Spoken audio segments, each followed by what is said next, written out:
You're listening to A Chapter a Day, a daily podcast. The Bible comes alive as we read a chapter out loud each day. Hi, my friends. It's time for a chapter a day. Today we're reading 2nd Chronicles chapter 5. We're still talking about Solomon's temple that he built for the Lord, or had built. So 2nd Chronicles 5.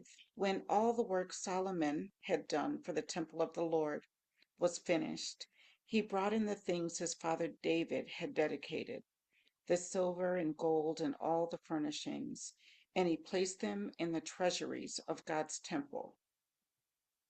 Then Solomon summoned to Jerusalem the elders of Israel, all the heads of the tribes and the chiefs of the Israelite families, to bring up the ark of the Lord's covenant from Zion, the city of David. And all the men of Israel came together to the king at the time of the festival in the 7th month.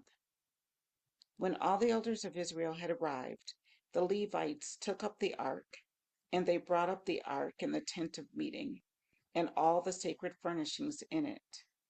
The priests, who were Levites, carried them up, and King Solomon and the entire assembly of Israel that had gathered about him were before the ark, sacrificing so many sheep and cattle that they could not be recorded or counted. The priests then brought the ark of the Lord's covenant to its place in the inner sanctuary of the temple, the most holy place, and put it beneath the wings of the cherubim. The cherubim spread their wings over the place of the ark and covered the ark and its carrying poles. These poles were so long that their ends, extending from the ark, could be seen from in front of the inner sanctuary, but not from outside the holy place. And they are still there today.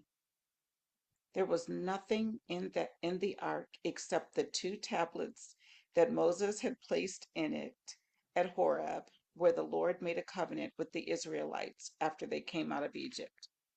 We later learned there were 2 more things in the ark, um, in a different Bible study, which was awesome. The priests then withdrew from the holy place. All the priests who were there had consecrated themselves, regardless of their divisions.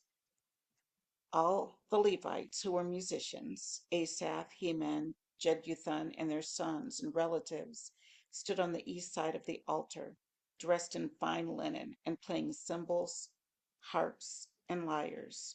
They were accompanied by 120 priests sounding trumpets. The trumpeters and singers joined in unison, as with one voice, to give praise and thanks to the Lord. Accompanied by the trumpets, cymbals, and other instruments, they raised their voices in praise to the Lord and sang, "He is good, his love endures forever." Then the temple of the Lord was filled with a cloud, and the priests could not perform their service because of the cloud, for the glory of the Lord filled the temple of God. Wow. That was chapter 5 of 2nd Chronicles. See you tomorrow for another chapter.